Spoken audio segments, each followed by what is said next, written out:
Kami ingin mempersembahkan sebuah ciptaan inovasi kami yang bertajuk Smart Life Manager, pembantu pintar gaya hidup harian.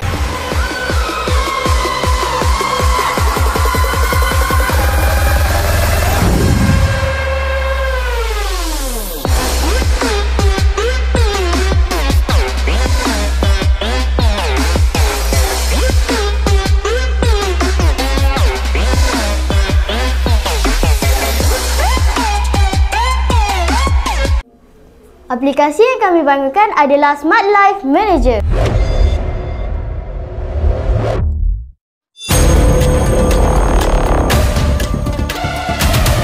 Smart Life Manager merupakan sebuah aplikasi Android yang dibangunkan bagi membantu pengguna mengurus kehidupan harian dengan lebih sistematik, bijak dan efisien. Kami menggunakan platform Canva dan MIT Apps Inventor untuk menghasilkan aplikasi Android.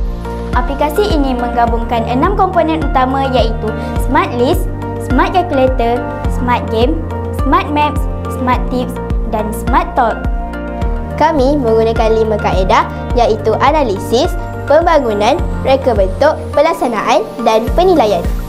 Berdasarkan kajian pelaksanaan yang kami jalankan di SK Sungai Lui, kami mendapati bahawa ramai murid yang menghadapi cabaran dalam seperti mengurus tugasan dan masa, mengimbangi pembelajaran dan hiburan dan kurangnya aplikasi pendidikan untuk menyokong pengurusan ke diri.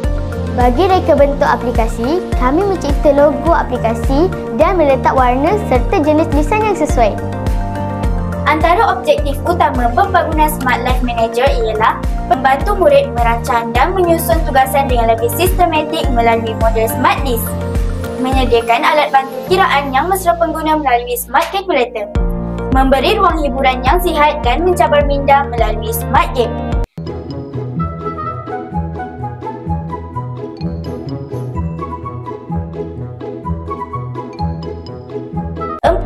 Membolehkan murid mengakses peta lokasi penting di sekitar sekolah melalui Smart Maps. Smart Tip menawarkan pelbagai tip bermanfaat berkaitan gaya hidup sihat, akademik dan kemahiran diri.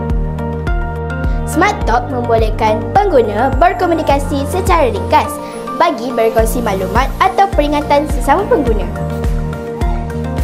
Assalamualaikum. Hari ini saya sakit mulut. Boleh awak tolong saya? Aplikasi ini direka khas untuk menyokong tema pertandingan iaitu Smart Future dan Smart Life. Ini sejajar dengan keperluan pembelajaran abad ke-21 yang menekankan kemahiran kendiri, celik teknologi dan keseimbangan antara pembelajaran dan kehidupan. Antara kelebihan aplikasi kami ialah mesra pengguna, ringkas dan sesuai untuk semua peringkat umur. Kemudian, antara muka menarik dan berwarna ceria. Seterusnya, 6 gabungan modul dalam satu aplikasi. Dan mendorong murid untuk belajar, bermain dan merancang dengan lebih baik. Keberkesanan aplikasi ini telah diuji dalam kalangan pengguna awal dan hasilnya menunjukkan peningkatan dalam percakapan mengurus masa serta penurunan tahap kekanan harian. Dengan menggunakan Smart Life Manager, murid dapat belajar mengurus hidup mereka dengan secara bijak, memanfaatkan teknologi dan merancang masa depan dengan lebih sistematik. Secara keseluruhan, Smart Life Manager bukan sahaja menawarkan kemudahan harian, malah berperanan sebagai sahabat digital yang menyokong gaya hidup pintar, seimbang dan lestari. Kami yakin aplikasi ini mampu memberi manfaat kepada pelajar, guru dan komuniti dalam mewujudkan Smart Life Future. Sekian sahaja pembentangan daripada kami. Terima kasih atas sokongan dan perhatian anda. Hidup lebih tersusun, minda lebih tenang bersama Smart Life Manager.